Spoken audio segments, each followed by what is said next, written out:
Te van a destruir, me susurró mi padrino, el médico. Tras la ecografía de la amante de mi esposo, recibí la llamada del doctor Arturo, mi padrino. Su voz era un susurro. Mija, tu esposo y su amante estuvieron aquí. Escuché cómo planeaban usar al bebé para dejarte en la calle. En ese instante, la tristeza murió y nació un plan. Parte 1. El retrato de una mentira. El aire olía a tierra mojada y a concreto fresco.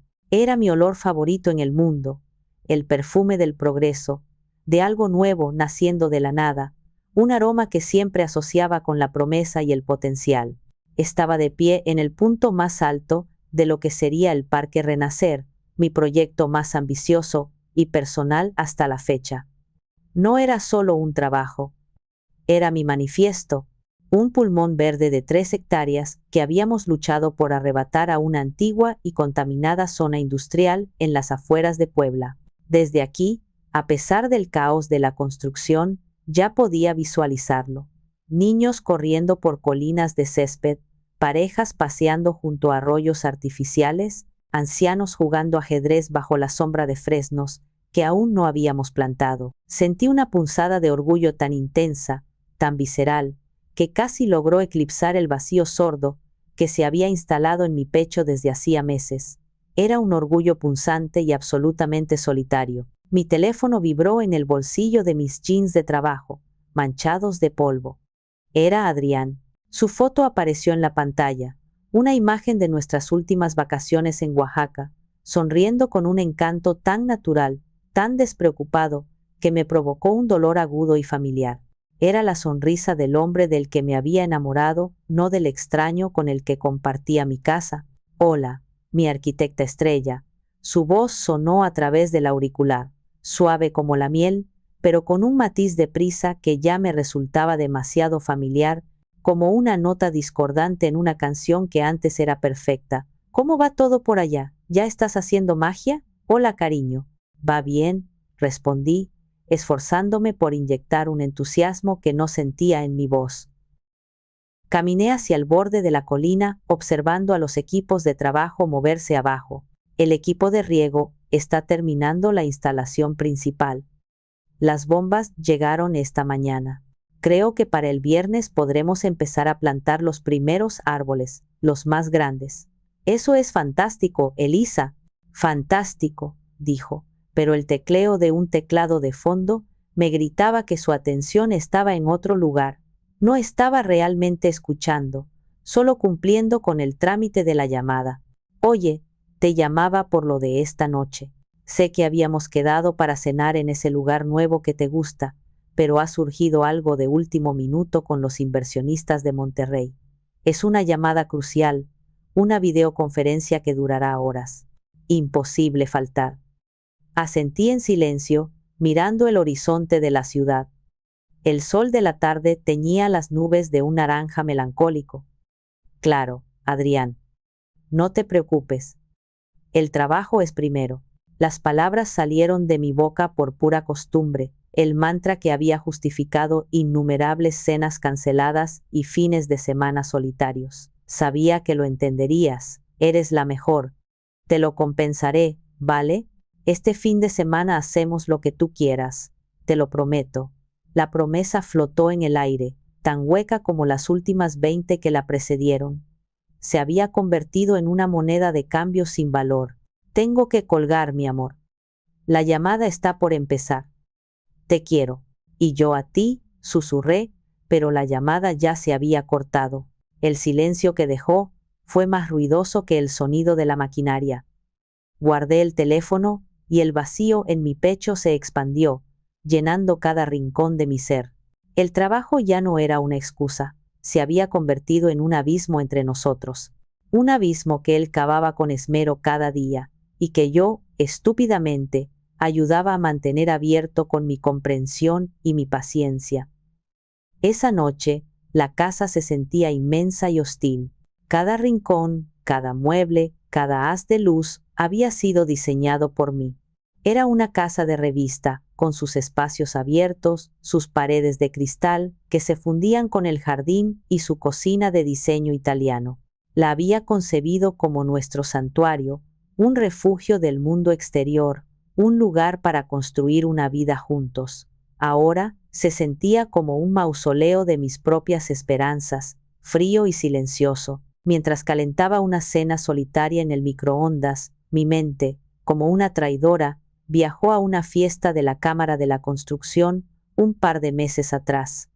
Yo estaba radiante esa noche. Acababa de recibir un premio nacional por un proyecto de restauración en el centro histórico. Llevaba un vestido verde esmeralda que resaltaba mis ojos y me sentía, por primera vez en mucho tiempo, genuinamente feliz y orgullosa. El empresario más importante de la ciudad, don Carlos Fernández, un hombre mayor, de cabello plateado y mirada astuta, se me acercó para felicitarme, ignorando a la multitud que lo rodeaba. Señora Montaño, su trabajo es sencillamente excepcional, dijo con una admiración que no admitía falsedad. Tiene usted un talento único para ver la belleza y el potencial donde otros solo ven ruinas y decadencia, es una visionaria. Adrián estaba a mi lado, sosteniendo una copa de champán, luciendo impecable en su traje de marca, forzó una sonrisa y dijo, con un tono que pretendía ser una broma, pero que destilaba un veneno sutil. Gracias, don Carlos. Yo solo le cargo el portafolio a la jefa, ya sabe. Alguien tiene que hacer el trabajo sucio. El empresario rió, pensando que era una muestra de humildad y buen humor. Pero yo vi el destello fugaz, casi imperceptible, de resentimiento en los ojos de Adrián. No era orgullo por mi éxito lo que sentía, era la humillación de su propia inseguridad, magnificada por mi luz. En ese momento, lo entendí con una claridad dolorosa. Mi éxito no lo inspiraba, lo empequeñecía, mi luz no lo iluminaba a él, sino que proyectaba una sombra en la que él se sentía perdido, invisible y furioso. Esa noche, de vuelta en casa, la tensión era tan densa que se podía cortar con un cuchillo. Él se había mostrado distante, casi hostil. Cuando intenté iniciar una conversación sobre la noche, sobre el premio, me cortó. Estoy agotado, Elisa. Ha sido una noche larga. Y se fue a dormir al cuarto de invitados, alegando que yo necesitaba mi espacio para celebrar. El mensaje era inequívoco. Mi éxito era mío, no nuestro. Y era un problema. Un problema que me estaba aislando dentro de mi propio matrimonio. Esa noche, como tantas otras, cené sola en la enorme mesa de parota que yo misma había elegido. El eco de mis cubiertos contra el plato era el único sonido en la casa. Miré a mi alrededor, al retrato perfecto de una vida exitosa, y me sentí como una extraña en mi propia obra de arte, una mentira bellamente diseñada que se estaba desmoronando desde dentro, grieta a grieta, en un silencio ensordecedor. Parte 2. El Museo del Dolor Silencioso. Después de empujar la comida por mi garganta sin saborearla, me serví una copa de vino tinto, uno caro que Adrián había comprado con la tarjeta de la empresa para impresionar a un cliente. Me senté en el sofá de cuero blanco, mirando a través de la pared de cristal hacia el jardín iluminado, una de mis primeras creaciones. La casa estaba en un silencio absoluto, un silencio que gritaba la ausencia de Adrián, de risas, de conversaciones, de vida. Mi mente, como si tuviera voluntad propia, abrió las puertas de mi museo personal. Una galería sombría y secreta, donde exhibía una colección de recuerdos dolorosos. Cada uno una prueba de mi ceguera voluntaria, cada uno cuidadosamente enterrado bajo capas de trabajo y negación. La primera pieza de la exposición, la más grande y llamativa, era nuestro 7º aniversario, hacía apenas 8 meses. El número 7, el de la suerte. ¡Qué ironía! Había pasado la tarde entera cocinando su platillo favorito, langosta termidor, una receta complicada que solo preparaba en ocasiones especiales. Puse la mesa con la vajilla de limojes que mi abuela me había heredado, velas de cera de abeja y una botella de un vino del Valle de Guadalupe que habíamos comprado juntos en un viaje, cuando todavía creía que éramos felices. Me sentía ilusionada, nerviosa como una novia. A las 8 de la noche, justo cuando metía la langosta en el horno, Recibí un mensaje de texto. Amor, lo siento muchísimo. El cliente principal de Guadalajara acaba de aterrizar. Su vuelo se retrasó. Tengo que ir a cenar con él al hotel. Imposible cancelar. Te lo juro, te lo compenso. Me quedé mirando el teléfono, el olor a mantequilla y coñac llenando la cocina, de repente empalagoso. La decepción fue tan física que sentí náuseas. Cené sola, con la langosta perdiendo su calor en el plato, bebiendo la botella entera mientras las velas se consumían y goteaban cera sobre el mantel de lino. 2 semanas después, revisando el estado de cuenta de la tarjeta de crédito corporativa que él manejaba, vi un cargo de esa misma noche. No era de un hotel, era de la casona de la China poblana, el restaurante más romántico y caro de la ciudad, famoso por sus mesas íntimas y su ambiente de seducción. El cargo era por una cena para 2. Cuando le pregunté, se puso pálido por un instante antes de componer una sonrisa forzada.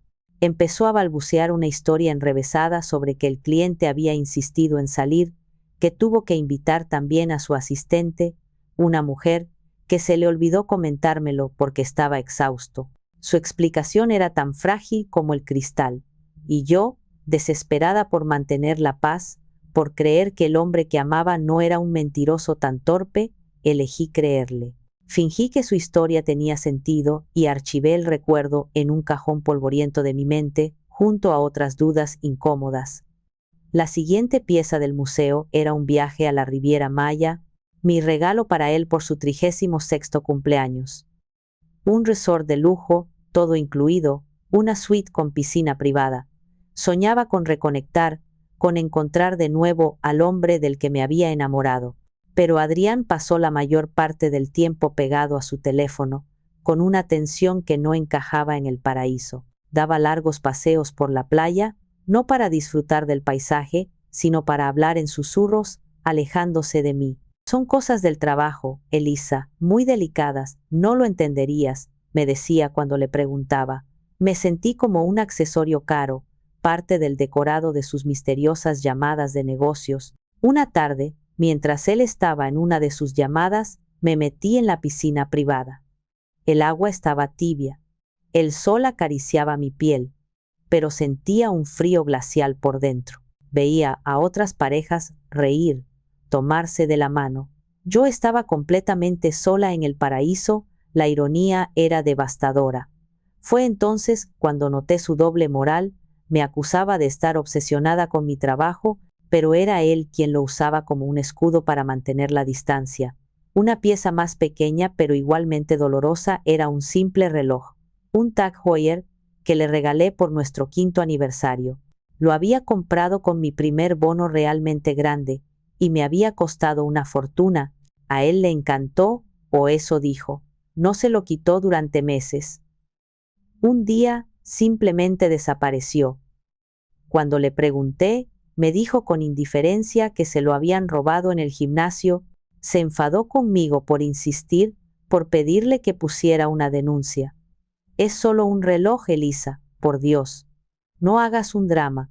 Un año después, ayudando a mi cuñada a organizar unas fotos antiguas, vi una imagen de ella con su novio de entonces, y en la muñeca de ese hombre vi el reloj, mi reloj. Cuando confronté a Adrián, me confesó entre dientes que se lo había prestado a su primo y que éste lo había perdido. La mentira era tan absurda, tan insultante. No se trataba del reloj, se trataba del desprecio por mi regalo, por mi esfuerzo. La pieza final, y quizás la más dolorosa, era una comida familiar en casa de sus padres. Beatriz, mi suegra, nunca me había aceptado del todo. Me veía como una usurpadora, una mujer de origen más humilde que había atrapado a su hijo de oro. Ese día, mientras servía el postre, ella me miró con una sonrisa condescendiente y dijo, en voz alta para que todos la oyeran, hay que reconocer que eres muy trabajadora, Elisa, pero a veces, una mujer no debe opacar tanto a su marido. Le quita su lugar, ¿sabes? Un hombre necesita sentirse el proveedor, el líder, es la naturaleza. El comentario me cayó como un balde de agua fría. Busqué la mirada de Adrián, esperando que me defendiera, que pusiera a su madre en su sitio, pero él solo se encogió de hombros, incómodo. Mamá, por favor, no empieces, fue todo lo que dijo, con un tono que sonaba más a fastidio que a defensa. No dijo mi esposa es brillante, y estoy orgulloso de ella. No dijo su éxito es nuestro éxito. Su silencio fue una traición más profunda que cualquier palabra. Esa noche, de vuelta a casa, se lo reproché. ¿Por qué no dijiste nada? Tu madre me humilló. Y él, en lugar de disculparse, se puso a la defensiva. Estás exagerando. ¿Sabes cómo es mi madre? Siempre haces un drama de todo. ¿Sabes qué? A veces creo que mi madre tiene razón. Estás tan metida en tu mundo de planos y proyectos que ya no te importa nada más. Esa fue la primera vez que usó mi éxito como un arma en mi contra. Y yo, agotada y confundida, empecé a preguntármelo de verdad. ¿Era yo la culpable? ¿Mi ambición? ¿Mi pasión por mi trabajo? ¿Había envenenado nuestro matrimonio? Adrián, con una habilidad maquiavélica, había logrado plantar esa semilla de duda en mi interior. Sentada en el sofá, con la copa de vino temblando en mi mano, me di cuenta de que no estaba viviendo un matrimonio. Estaba curando un museo de heridas, desempolvando las piezas cada noche en silencio, preguntándome en qué momento exacto la hermosa estructura que había diseñado para mi vida se había convertido en una ruina. Y lo peor de todo, me di cuenta de que yo misma había sido la guardiana silenciosa de ese museo, la que se negaba a ver la verdad que se exhibía en cada una de sus salas. Parte 3.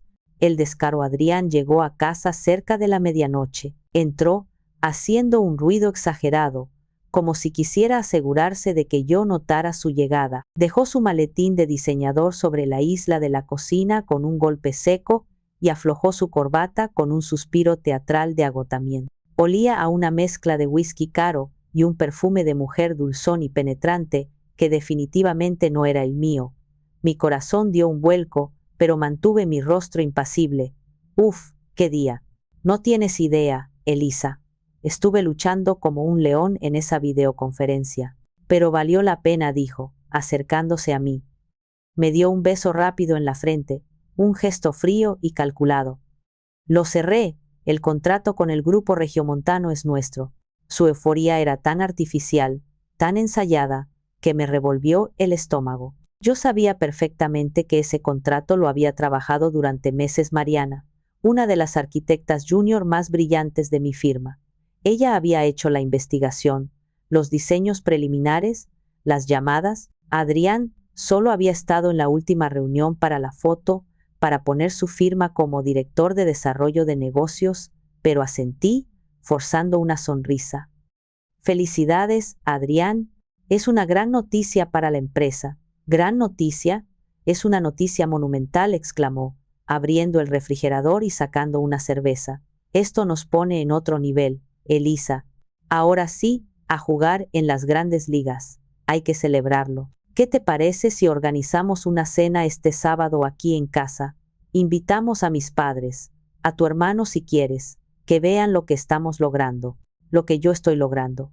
La idea de tener a Beatriz en mi casa, criticando mi comida y lanzando indirectas sobre mi falta de atención a mi marido, era lo último que me apetecía.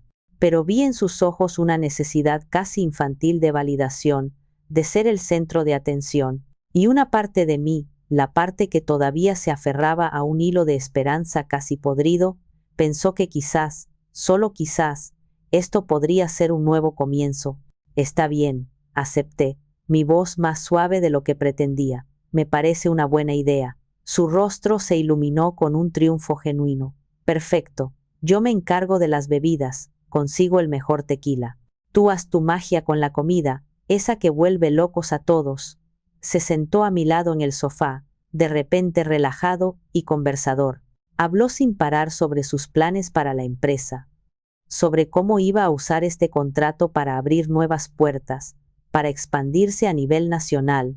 Yo solo escuchaba, sintiendo como cada palabra suya era un pequeño ladrillo más en el muro que nos separaba, un muro construido con sus mentiras y mi silencio.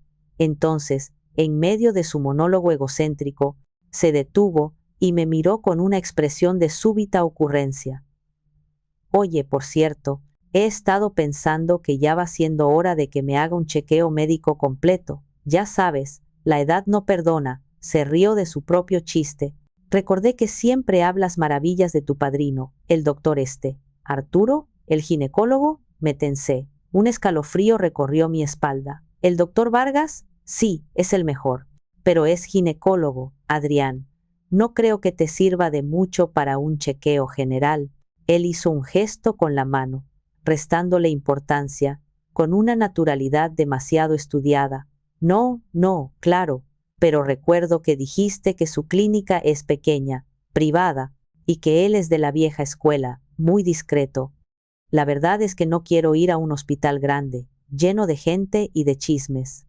Además, su clínica me queda muy cerca de la oficina nueva que estamos mirando. Pásame su contacto, ¿no? Le llamaré para ver si me puede recomendar a alguien de confianza o si él mismo hace chequeos básicos. Una segunda opinión nunca está de más. Algo en su petición no encajaba. La excusa era torpe, forzada, llena de detalles innecesarios. Una punzada de extrañeza, aguda y fría, me recorrió la espalda. Era la misma sensación que tuve al ver el cargo del restaurante en la tarjeta de crédito, la misma que sentí cuando desapareció el reloj, pero ¿qué podía decirle? ¿Que no? ¿Por qué? Parecería una loca paranoica. Mi negativa solo le daría munición para acusarme de ser controladora. Claro, dije, intentando que mi voz sonara natural. Saqué mi teléfono, mis dedos un poco torpes.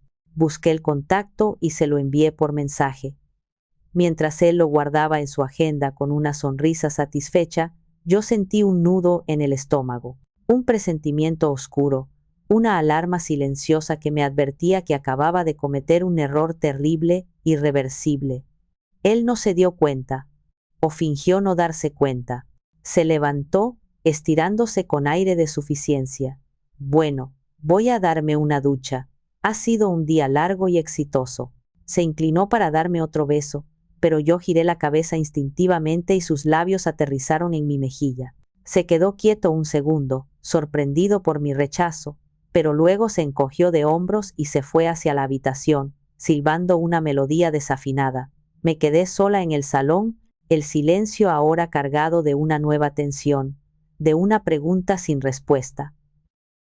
Miré mi teléfono, el contacto de mi padrino enviado en el chat con Adrián. Sentí un impulso irracional de borrarlo, de correr a la habitación y decirle que lo había pensado mejor, que le conseguiría una cita con el mejor internista de la ciudad, pero no lo hice. Me dije a mí misma que estaba siendo ridícula, que el estrés y la soledad me estaban afectando. Esa noche, no sabía que no le había dado simplemente un número de teléfono. Le había entregado el arma que él usaría para intentar destruirme, y sin saberlo, también le había entregado la llave de la jaula en la que yo misma me había encerrado, una jaula dorada que yo había diseñado y construido con mis propias manos. Parte 4. La llamada que lo cambió todo el viernes por la tarde estaba inmersa en los planos de la fase final del parque. El olor a café y papel llenaba mi estudio, un santuario donde las complejidades del mundo exterior se reducían a líneas, ángulos y la lógica tranquilizadora del diseño. Estaba en mi elemento, el único lugar donde el ruido de mi vida personal se desvanecía en un murmullo lejano. Mi teléfono, en modo silencio, se iluminó sobre la mesa de dibujo. Era un número que mi corazón reconoció antes que mis ojos. Padrino Arturo. Una sensación de calidez me invadió, un breve respiro en mi ansiedad constante.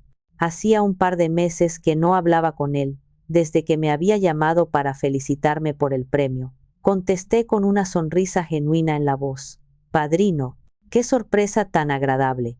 ¿Cómo estás? Justo pensaba en llamarte para invitarte a la inauguración del parque.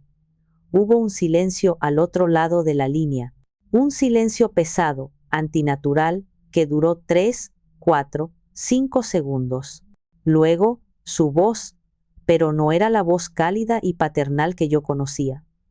Esa que me había calmado las fiebres de niña y me había dado consejos de adolescente. Era un susurro tenso, urgente, como el de alguien que teme ser escuchado. Elisa, mija, soy yo. ¿Estás sola? ¿Puedes hablar con total libertad? Mi sonrisa se desvaneció como si nunca hubiera existido. Me senté recta en mi silla, el lápiz de grafito que sostenía cayó sobre los planos con un ruido sordo, manchando el papel. Sí, padrino, estoy sola en mi estudio. ¿Qué pasa? ¿Estás bien? Suenas raro. Estoy bien, hija. Yo estoy bien, pero necesito que escuches con calma lo que voy a decirte, y necesito que me prometas que no harás ninguna tontería, que pensarás antes de actuar. El corazón empezó a latirme con una fuerza desbocada, un tambor descontrolado contra mis costillas. Padrino, me estás asustando. Ve al grano, por favor. Escuché cómo tomaba una respiración profunda, un sonido tembloroso, como si se preparara para saltar a un abismo. Tu esposo, Adrián, estuvo en mi clínica esta tarde. Mi mente se aceleró, buscando una explicación lógica, una salida de emergencia a aquel túnel oscuro en el que me estaba metiendo. Sí, me dijo que iría a pedirte una recomendación para un chequeo. ¿Te trató mal?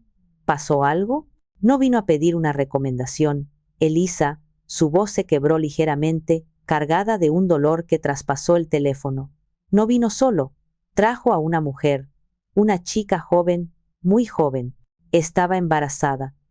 El mundo se detuvo. Cada sonido de mi estudio, el zumbido del aire acondicionado, el tráfico lejano, el suave susurro de los árboles fuera de mi ventana, todo se desvaneció en un vacío blanco y ensordecedor. Solo podía escuchar la sangre latiendo en mis oídos, un torrente furioso. Embarazada. La palabra rebotó en las paredes de mi cráneo como una bala de cañón. Mi consultorio está al lado de la sala de espera, continuó. Su voz ahora apenas un murmullo cargado de una pena infinita. Las paredes son delgadas, demasiado delgadas. Un error de diseño del que siempre me he quejado. No estaba espiando, te lo juro por Dios, Elisa. Estaba terminando mis notas. Pero los escuché. No pude evitarlo. Hizo una pausa, y pude imaginarlo, un hombre de 60 años, íntegro y bueno, luchando contra su propia ética profesional, contra su juramento, por el amor que me tenía. Ella estaba nerviosa, preocupada por las fechas del embarazo, por si se notaba demasiado. Y él la estaba calmando con una frialdad que me heló la sangre. La voz de mi padrino se cargó de un desprecio helado. La escuché preguntarle qué pasaría contigo, con la arquitecta. Y él, Elisa. Él le respondió. Se detuvo de nuevo. Y esta vez, el silencio fue más elocuente que cualquier palabra. Le costaba decir en voz alta la atrocidad que había escuchado. Dime, supliqué, mi voz un hilo roto, irreconocible. Padrino, por favor, dime qué dijo. Necesito saberlo. Escuché otro suspiro, el de un hombre derrotado. Él le dijo, la voz de Arturo temblaba de una rabia contenida. Le dijo, tranquila mi amor, yo sé cómo manejar a Elisa. Es predecible, usaremos el embarazo para forzar el divorcio. Con este bebé en camino, un juez le obligará a darme la mitad de la empresa, la casa, todo. Después de todos estos años de aguantar sus aires de grandeza, me lo debe, punto, me lo debe, esa frase. No fue la infidelidad, que ya sospechaba en algún rincón oscuro de mi alma. No fue el embarazo de una extraña, fue esa frase la que me rompió en 1.000.000 de pedazos. La arrogancia, el desprecio, la creencia retorcida de que mi éxito, mi sudor, mis noches sin dormir, eran una deuda que yo tenía con él. El hombre al que le había dado mi amor, mi confianza, mi vida, me veía como un obstáculo a manejar, como una cuenta bancaria a la que saquear. No dije nada, no podía. Sentí que me ahogaba, era como si alguien me hubiera golpeado en el estómago con toda su fuerza, sacándome el aire y el alma. Elisa, ¿estás ahí? La voz de mi padrino sonaba lejana, llena de pánico. Hija, por el amor de Dios, di algo, contéstame. Estoy aquí, logré decir. Mi propia voz sonaba extraña, como si viniera de otra persona, de una mujer hueca y rota, que observaba la escena desde fuera de su propio cuerpo. He luchado conmigo mismo toda la tarde, Elisa. Esto va en contra de todo mi juramento profesional. Podría perder mi licencia. Pero te vi nacer. Te sostuve en mis brazos antes que tu propio padre, que estaba desmayado del pánico. Te he visto crecer, convertirte en esta mujer increíble. No puedo quedarme callado mientras te tienden una trampa tan cruel. Te van a destruir, mija. Este hombre y esa mujer te van a destruir si no haces algo ya. Colgué el teléfono. No recuerdo haber presionado el botón, pero de repente el aparato estaba en mi mano, la pantalla en negro. Me quedé mirando los planos sobre mi mesa, las líneas curvas, los círculos, las proyecciones. Todo lo que antes tenía sentido ahora era un caos de tintas sin significado. El parque se llamaba Renacer. Qué ironía tan cruel. Mi mundo no estaba renaciendo. Acababa de ser demolido hasta los cimientos, y yo estaba sepultada bajo los escombros. Parte 5. De las cenizas a la furia. El shock inicial duró exactamente 37 segundos. Fue un lapso de tiempo suspendido, un vacío blanco y silencioso donde nada existía. Después, vino la reacción física, una violenta rebelión de mi cuerpo contra el horror que mi mente acababa de procesar. Me levanté de la silla con un movimiento tan brusco que se volcó hacia atrás, estrellándose contra la estantería. Tiré una taza de café que se hizo añicos contra el suelo de madera, manchando los planos con un sepia oscuro, como sangre vieja. Corrí al baño de mi estudio, con la mano en la boca, y me incliné sobre el inodoro, vomitando con una violencia que me desgarró la garganta. No era la comida, era la traición, el veneno de sus palabras saliendo de mi cuerpo en espasmos dolorosos. Cuando no quedó nada más que bilis amarga y un sabor a ceniza en mi boca, me dejé caer al suelo, la mejilla pegada a las baldosas frías, que se sentían como un consuelo contra mi piel ardiente, y entonces lloré. Lloré como no lo había hecho desde que era una niña, cuando mi perro se murió, pero estas no eran lágrimas de tristeza infantil, eran de una rabia y un dolor tan puros, tan concentrados, que me quemaban por dentro. Lloré por mi estupidez, por mi ceguera voluntaria, por cada vez que había aceptado una excusa y silenciado mis instintos. Lloré por los 7 años de mi vida que le había regalado a un fantasma, a una mentira. Después de lo que pareció una eternidad, las lágrimas se secaron. El pozo se había quedado vacío. Me levanté, temblando, y me miré en el espejo. La mujer que me devolvía la mirada era un desastre.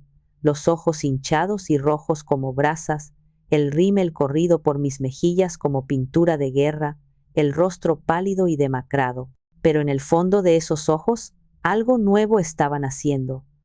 Una dureza, una frialdad que no reconocía. Era como ver el acero templarse en el fuego. La mujer rota estaba siendo reemplazada por algo mucho más peligroso. Caminé, como un autómata, hasta la pequeña oficina que compartíamos en casa. Sobre el escritorio de caoba, en un marco de plata pesado y ostentoso que él había elegido, estaba nuestra foto de boda. Yo, con mis 28 años, radiante de felicidad y esperanza, creyendo en los cuentos de hadas. Él, con 30, mirándome con una adoración que en ese momento me pareció el ancla de mi universo. ¿En qué momento ese hombre había desaparecido? O quizás nunca existió. Quizás todo fue una actuación, un papel que interpretó a la perfección mientras esperaba su oportunidad para cobrar la deuda que yo, según él, tenía. Tomé el marco de plata con ambas manos. Sentí el impulso de estrellarlo contra la pared, de ver el cristal hacerse añicos como mi corazón. Pero no lo hice. Sería un gesto demasiado pasional, demasiado caótico, y yo ya no era caos. Era orden. Con una calma que me asustó, abrí la parte trasera del marco, saqué la fotografía y la rompí por la mitad con un gesto preciso, separando su sonrisa de la mía. Luego, rompí los trozos en pedazos cada vez más pequeños, metódicamente, hasta que solo fueron confeti de un sueño muerto, dejé los pedazos sobre su lado del escritorio, en un pequeño y ordenado montón. Fue mi primer acto de guerra silenciosa. Entonces, hice lo que debía haber hecho hacía mucho tiempo. Llamé a mi hermano. Omar contestó al segundo tono. Su voz, siempre práctica y directa, fue un bálsamo. ¿Qué pasó, chaparra? Suenas fatal. Adrián, fue todo lo que pude decir antes de que mi voz se rompiera de nuevo, un último vestigio de la mujer que había sido. ¿Qué te hizo ese imbécil ahora? Su tono se endureció al instante, la preocupación reemplazada por una ira protectora. Omar nunca había confiado en Adrián. Siempre decía que era demasiado suave, como un mueble con mucho barniz, pero de madera barata por dentro. Siempre vi su desconfianza como celos de hermano mayor. Qué equivocada estaba. Entre sollozos ahogados, le conté todo: la llamada de mi padrino, la amante, el embarazo y la frase. La frase que lo resumía todo, que era la piedra angular de su traición. Me lo debe. Omar no dijo te lo dije. No me ofreció consuelo vacío. Escuchó en silencio, su respiración constante al otro lado de la línea. Cuando terminé, solo dijo 5 palabras que cambiaron el curso de todo. Esto no es un error, Elisa. Es un ataque. Y vamos a defendernos. No te muevas.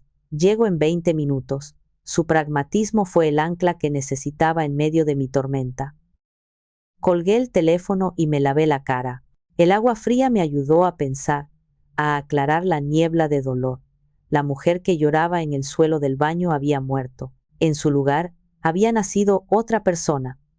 Una mujer que había pasado su vida diseñando espacios hermosos y funcionales, creando orden a partir del caos.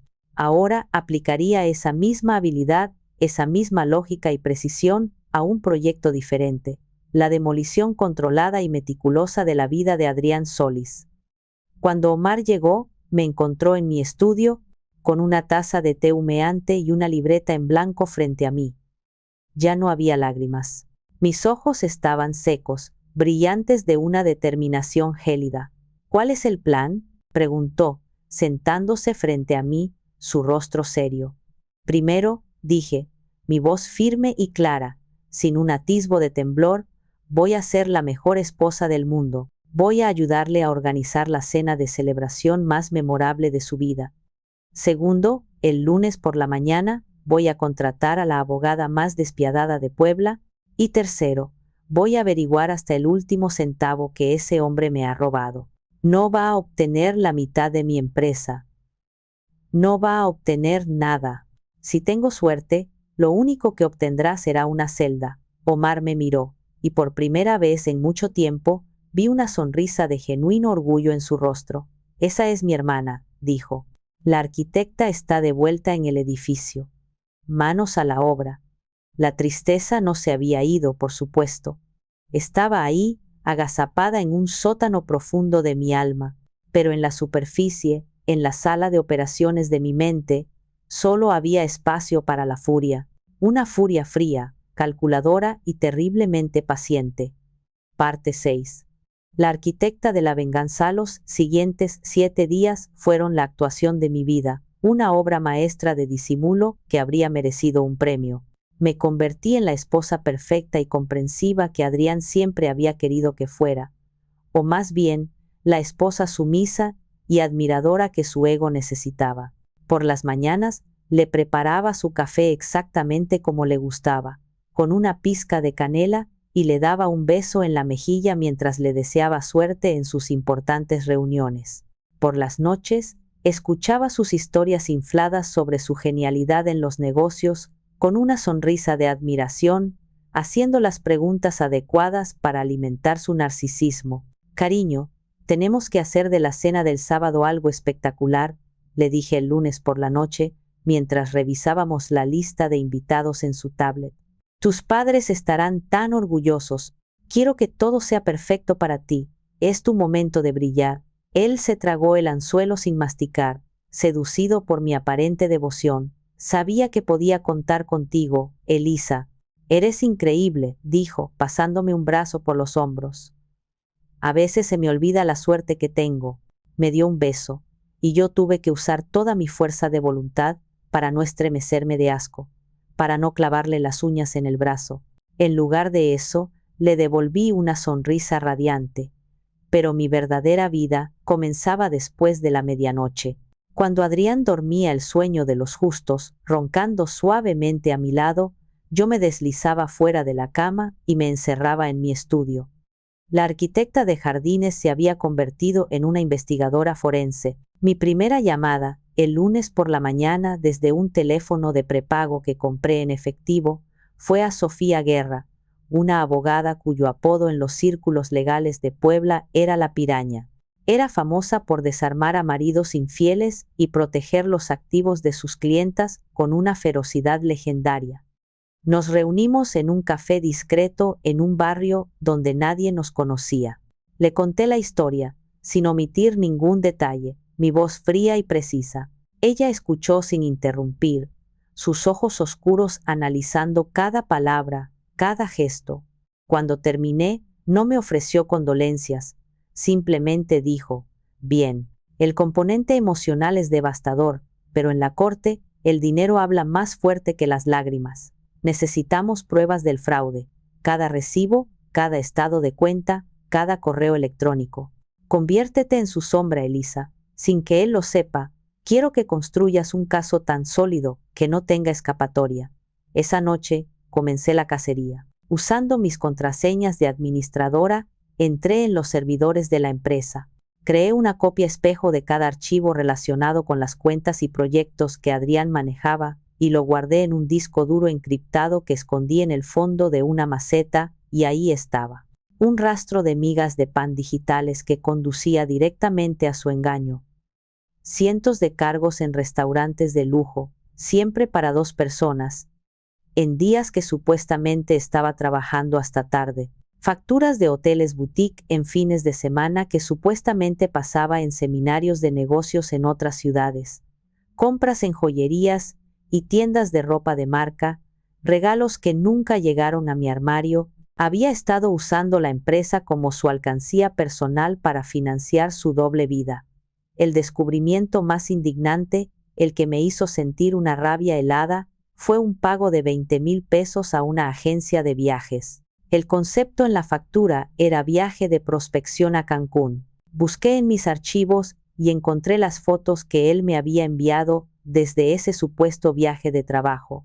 Él solo, sonriendo forzadamente, en una sala de conferencias vacía. Luego, buceando en las carpetas ocultas de su ordenador portátil, encontré las fotos reales. Él y Valeria, riendo en la playa, con los brazos alrededor del otro, besándose en la cubierta de un yate al atardecer. La misma fecha, el mismo lugar. Había pagado sus vacaciones románticas con el dinero que yo había ganado mientras trabajaba 16 horas al día. Contraté a un contador forense, recomendado por Sofía, un hombre mayor, meticuloso y discreto, llamado Julián. Nos comunicábamos a través de correos electrónicos encriptados. Juntos, durante las siguientes noches, seguimos el rastro del dinero y descubrimos el gran premio. Adrián había creado una empresa fantasma, una supuesta consultora de marketing llamada A.B. Solutions. Adrián y Valeria, el muy idiota, a la que desviaba fondos de nuestros proyectos a través de facturas infladas por servicios que nunca se prestaron. El total del fraude, hasta ese momento, ascendía a casi 2 millones de pesos. No solo era un infiel y un parásito, era un ladrón. Cada nuevo descubrimiento alimentaba mi resolución y aplacaba el dolor.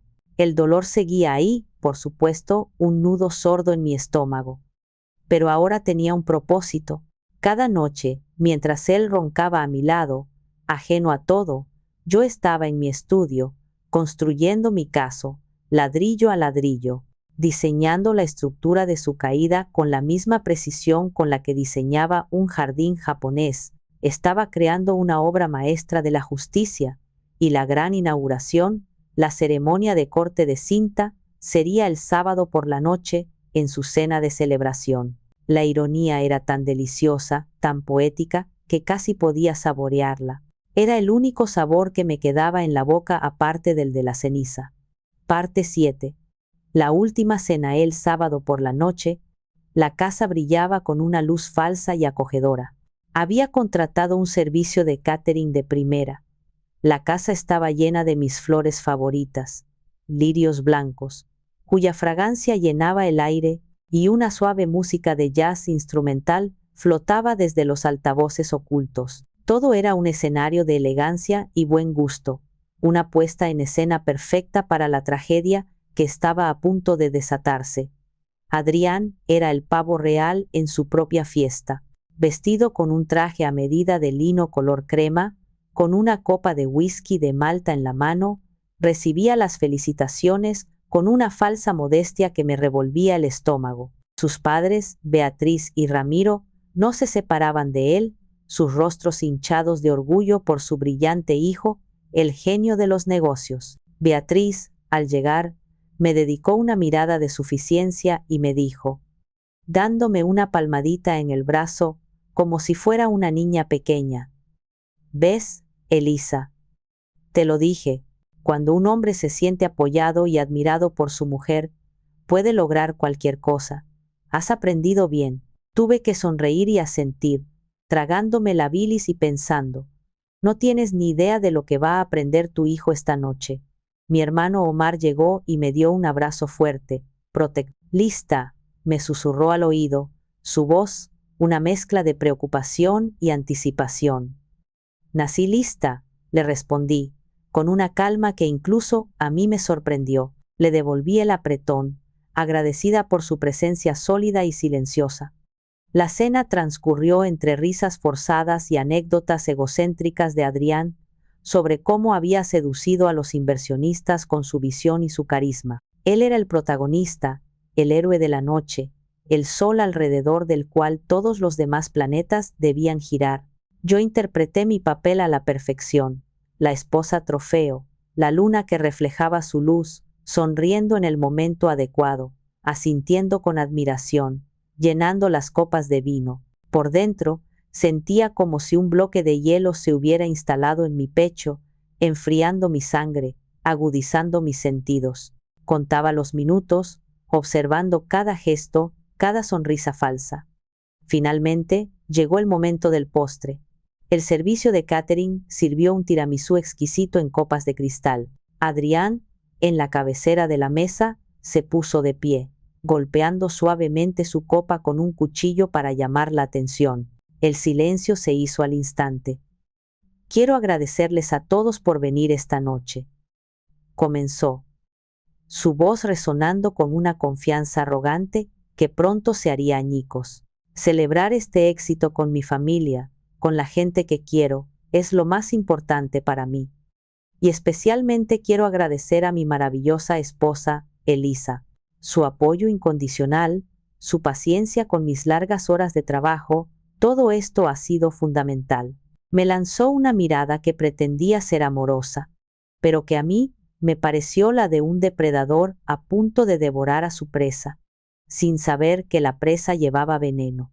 Todos aplaudieron, liderados por sus padres. Él bebió de su copa, satisfecho, el rey en su castillo. Entonces me puse de pie. Todos los ojos se giraron hacia mí, sorprendidos. La sonrisa en el rostro de Adrián vaciló un poco. Una arruga de irritación apareció entre sus cejas. Claramente, le había robado el protagonismo. Yo también quiero proponer un brindis, dije, mi voz clara y firme, cortando el murmullo de la conversación. Levanté mi copa de vino. La sonrisa que le dediqué a mi esposo era la más fría que había esbozado en mi vida, una sonrisa afilada como un trozo de cristal roto. Quiero brindar por los nuevos comienzos, continué, mirando a cada uno de los invitados, deteniéndome un segundo más en mis suegros, que me miraban con condescendencia, y por las verdades que, tarde o temprano, por mucho que intentemos ocultarlas, siempre salen a la luz. Salud, bebí un sorbo de mi vino. El silencio en la mesa era denso, incómodo, cargado de electricidad. Nadie entendía el subtexto, excepto Omar, que me miraba con una mezcla de preocupación y admiración feroz. Adrián me miró, confundido, la irritación ahora mezclada con una incipiente alarma. Dejé la copa sobre la mesa con un suave clic, un sonido que pareció resonar en toda la habitación. Era el sonido del telón que se alzaba. La obra estaba a punto de comenzar, y yo era la directora, la guionista y la actriz principal. El acto final estaba escrito, y no habría aplausos para el protagonista. Parte 8. El jaque mate. La confusión en la mesa era tan espesa que se podía cortar con un cuchillo. Mi suegro, Ramiro, carraspeó un sonido gutural que delataba su nerviosismo, intentando romper la tensión. Bueno, Elisa, un brindis un tanto filosófico, ¿no crees? Un poco intenso para una celebración. Ignoré su comentario y fijé mi mirada en Adrián. Mantuve la sonrisa helada en mis labios, una máscara de serenidad sobre un volcán de furia controlada. Cariño, empecé, mi tono peligrosamente dulce, como el veneno cubierto de azúcar. ¿Por qué no les cuentas a tus padres, a nuestro invitado, sobre tu nueva clienta especial, esa que te ha mantenido tan ocupado últimamente? Se llama Valeria, ¿verdad? Escuché que está desarrollando un proyecto muy personal, uno que cambiará nuestras vidas para siempre. Cuéntales, Adrián. Estoy segura de que estarán encantados de conocer los detalles de tu expansión de negocios. El color desapareció del rostro de Adrián, pasó del bronceado de sus escapadas secretas a un blanco ceroso en segundos. Parecía como si le hubieran dado un puñetazo en el estómago. Abrió la boca para hablar, pero solo salió un balbuceo incoherente, un sonido ahogado. Sus ojos, desorbitados, iban de mí a sus padres, llenos de un pánico puro, animal. Beatriz lo miró, frunciendo el ceño, su expresión una mezcla de confusión y alarma. ¿Valeria? ¿De qué está hablando esta mujer, hijo? ¿Quién es esa? Mientras Adrián se ahogaba en su propio pánico, yo continué, mi voz ahora desprovista de toda emoción, fría y precisa como un bisturí. Oh, ¿no se los has contado? Qué extraño, con lo orgulloso que parecías de tus logros. Bueno, quizás es porque la reunión de negocios más reciente fue en un lugar poco habitual, la clínica de mi padrino, el doctor Arturo Vargas. Al mencionar el nombre de mi padrino, Adrián se quedó blanco como el papel. Lo sabía. Podía ver en sus ojos el momento exacto en que comprendió que no era una suposición, que no era una corazonada. Lo sabía todo, sabía que estaba acabado. Sí, proseguí, saboreando cada palabra, cada sílaba, devolviéndole años de humillaciones silenciosas en unos pocos segundos. Parece que las paredes de su clínica son bastante delgadas. Mi padrino te envía saludos, por cierto. Le pareció poco ético tu plan. Y cito textualmente, para no equivocarme, usar un bebé para quitarme la empresa. Son sus palabras, no las mías. Al parecer, la deuda que crees que tengo contigo es bastante alta. Beatriz soltó un grito ahogado, llevándose una mano enjollada a la boca. Ramiro parecía que iba a sufrir un infarto. Su rostro enrojeció violentamente. Adrián se levantó de golpe, la silla chirrió contra el suelo de mármol. «Estás loca, estás completamente loca», gritó, su voz temblorosa de rabia y miedo. «No sé de qué hablas. Te estás inventando todo esto para humillarme, para arruinar mi noche. ¿De verdad?», pregunté, arqueando una ceja con una calma teatral. «Entonces, supongo que también me inventé la consultora fantasma AV Solutions, un nombre muy creativo, por cierto. Solis Marketing habría sido menos obvio. La empresa a la que has desviado casi 2 millones de pesos de mi empresa, de nuestra empresa, en los últimos 18 meses. O las vacaciones a Cancún con tu clienta pagadas con el dinero de un proyecto que ni siquiera supervisaste». Saqué una carpeta delgada de debajo de la mesa y la deslicé por la superficie pulida hasta que se detuvo frente a él con un sonido seco. «Aquí tienes un resumen ejecutivo. El informe completo del contador forense es bastante más grueso y mucho, mucho más interesante para la fiscalía». Justo en ese momento, como si estuviera ensayado, sonó el timbre. Nuestro mayordomo, un hombre leal que había sido instruido, abrió la puerta principal. En el umbral apareció Sofía Guerra, mi abogada, vestida con un traje pantalón negro impecable, su expresión tan dura como el acero. No venía sola. A su lado, un notificador oficial con cara de pocos amigos. Adrián Solís, dijo Sofía, su voz profesional, cortando el aire como un cuchillo. Mi nombre es Sofía Guerra. Represento a la señora Elisa Montaño. Le hago entrega de esta demanda de divorcio por adulterio y una notificación de la demanda penal por fraude y malversación de fondos. Le entregó un fajo de papeles tan grueso como una Biblia. Adrián los miró como si fueran una serpiente venenosa. Tus tarjetas de crédito corporativas, tus accesos a las cuentas bancarias de la empresa y tus llaves de la oficina han sido revocados a partir de este momento, dije yo, poniéndome de pie. Mi voz era la de una extraña, una jueza dictando sentencia. Tienes 24 horas para recoger tus efectos personales y salir de mi casa. Me giré hacia mis suegros, que me miraban con una mezcla de horror y odio puro. Creo que la cena ha terminado. Les agradecería que se llevaran a su hijo con ustedes. La demolición estaba completa. No quedaba piedra sobre piedra del castillo de mentiras que habían construido. Parte 9. Las ruinas de un mentiroso. El colapso de Adrián fue total, patético y, para una pequeña parte vengativa de mí que no sabía que existía, profundamente satisfactorio. Pasó de la negación vociferante a la súplica desesperada en cuestión de segundos, un cambio de máscara tan rápido que era casi cómico. Elisa, por favor, no puedes hacerme esto. Es un error, un malentendido. Esa mujer me tendió una trampa, gimoteó, intentando acercarse a mí, sus manos extendidas como un mendigo. Sofía, mi abogada, dio un paso adelante, interponiéndose entre nosotros como una barrera impenetrable. Su presencia emanaba una autoridad gélida. Le aconsejo que no se acerque a mi clienta, señor Solís. Cualquier comunicación, a partir de ahora, será a través de su abogado, si es que puede permitirse uno. Beatriz, recuperada del shock inicial, se transformó en una leona defendiendo a su cachorro herido. Su rostro, antes lleno de orgullo, ahora estaba contraído por una furia desquiciada. Tú, pequeña arpía, me espetó, señalándome con un dedo tembloroso cargado de anillos de oro. ¿Cómo te atreves a hacerle esto a mi hijo, después de todo lo que te hemos dado, de haberte aceptado en nuestra familia ingrata? Me eché a reír. Una risa seca, sin alegría, que resonó en el comedor silencioso. ¿Aceptarme? ¿Llamas a eso aceptación?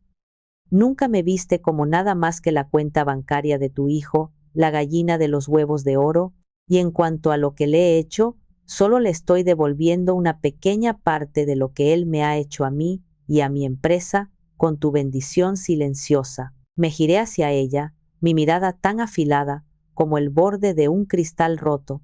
Su hijo no es una víctima, Beatriz, es un ladrón y un adúltero, y si intentan defenderlo, asegúrense de que sus propias finanzas estén en orden, porque mi abogada tiene instrucciones de investigar cualquier posible complicidad o beneficio derivado del fraude. A veces, la fruta podrida no cae lejos del árbol. Esa amenaza velada fue suficiente. Vi el pánico en los ojos de Ramiro. Él, que siempre había sido un hombre de negocios calculador, entendió el mensaje al instante. Agarró a su esposa del brazo con una fuerza que la hizo callar. Beatriz, cállate, vámonos. Ahora, la arrastró fuera de la casa, no sin antes lanzarme una mirada de puro veneno, una promesa de odio eterno. Adrián se quedó solo, una figura desinflada en medio del lujo que tanto ansiaba y que ahora se le escapaba de las manos. Y entonces hizo lo impensable, se arrodilló, literalmente, se arrodilló en el suelo de mármol que yo había pagado, su traje de lino arrugado, su rostro descompuesto. Eli, por favor, te amo. Cometí un error, el peor error de mi vida. Estaba confundido, inseguro. Tú eres tan exitosa. Me sentí pequeño. Pero podemos arreglarlo. Retira la demanda. Te lo explicaré todo. Haré lo que sea. Por favor, No me dejes, no me destruyas. Lo miré arrodillado, las lágrimas de cocodrilo surcando su rostro, y no sentí nada, ni odio, ni rabia, ni siquiera la satisfacción que había esperado, solo un vacío inmenso, helado. El amor que una vez sentí por él se había evaporado, dejando atrás solo el eco de lo que fue, como el contorno de un cuerpo tras una explosión. Era como mirar a un completo desconocido, a un actor mediocre, cuyo papel había terminado. Levántate, Adrián. Estás haciendo el ridículo, dije, mi voz plana, sin inflexiones. Tu amor no significa nada para mí. Tus explicaciones llegan 1 año y medio tarde. Y tus errores no son errores, son decisiones. Decisiones conscientes que tomaste cada día, a mis espaldas, mientras me mirabas a los ojos y me decías que me querías. Me acerqué a él, pero no para consolarlo. Me incliné hasta que nuestros rostros quedaron a centímetros, obligándolo a mirarme a los ojos. Mis sentimientos ya no importan en esta ecuación, Adrián. Ya no siento nada por ti. Ahora, tienes que explicárselo a los jueces. Me enderecé y me di la vuelta, caminando hacia las escaleras sin mirar atrás. Omar me esperaba al principio de la escalera. Me puso un brazo sobre los hombros, un gesto de apoyo silencioso y firme. Detrás de mí, escuché el sonido de un sollozo roto, el sonido de un hombre que acababa de darse cuenta de que había perdido absolutamente todo por su propia estupidez y arrogancia. Pero no me detuve, no me giré. La demolición había terminado. Ahora tocaba limpiar los escombros y asegurarme de que la estructura podrida nunca pudiera volver a ser construida. Parte 10. Cimientos nuevos. 1 año después, el aire de la montaña era puro y frío. Llenaba mis pulmones con una sensación de limpieza, de renovación. Estaba sentada en la cima de la Malinche, con el sol de la mañana calentando mi rostro y el mundo extendiéndose a mis pies. Siempre había querido hacer esta caminata, una ascensión difícil y solitaria, pero Adrián siempre se quejaba, decía que era demasiado esfuerzo para solo una vista. Ahora entendía que el esfuerzo, la lucha por llegar a la cima por mí misma, era precisamente el punto. El divorcio se había finalizado hacía 6 meses. Fue feo, pero rápido. Con las pruebas abrumadoras de fraude, la confesión involuntaria que escuchó mi padrino y el testimonio de varios empleados de la firma que corroboraron su negligencia, Adrián no tuvo más opción que aceptar un acuerdo miserable para evitar la cárcel por fraude mayor. Tuvo que declararse culpable, devolver una parte del dinero robado que sus padres pagaron a regañadientes para evitar un escándalo mayor y aceptar una sentencia suspendida y 2 años de servicio comunitario. Su reputación en Puebla quedó destrozada. Se convirtió en una especie de leyenda urbana sobre la arrogancia y la caída.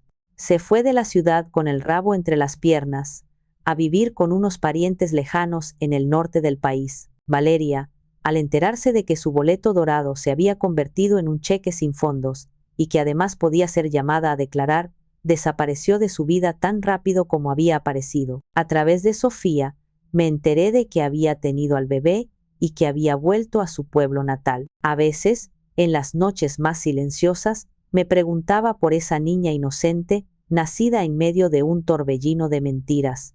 Le deseaba, sinceramente, una vida mejor que la que sus padres habían planeado, pero ya no eran mi problema.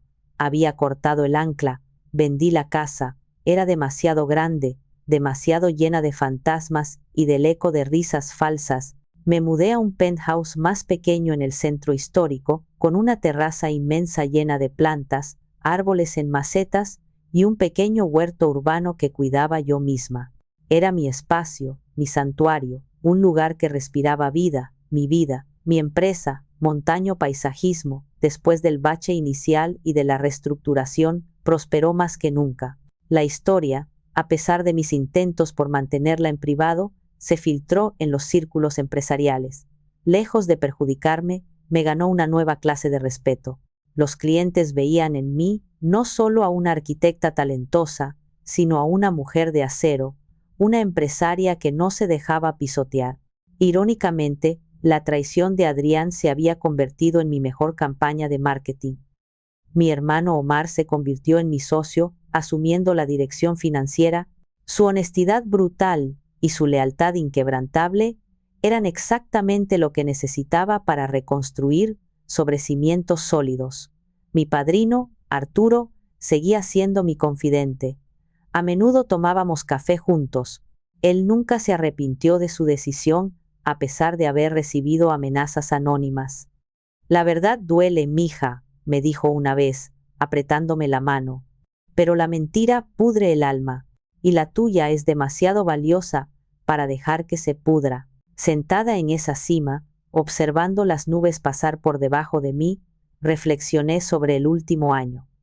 La traición de Adrián había sido el evento más doloroso de mi vida. Me había roto, me había vaciado, me había hecho cuestionar mi propio juicio. Pero en esa ruptura, algo nuevo había entrado, una fuerza que no sabía que poseía. Una claridad brutal me obligó a dejar de diseñar mi vida alrededor de los deseos y expectativas de otra persona y a empezar a construirla para mí sobre mis propios cimientos. La soledad que antes me aterraba, ahora se sentía como libertad. La libertad de ser, sin pedir disculpas.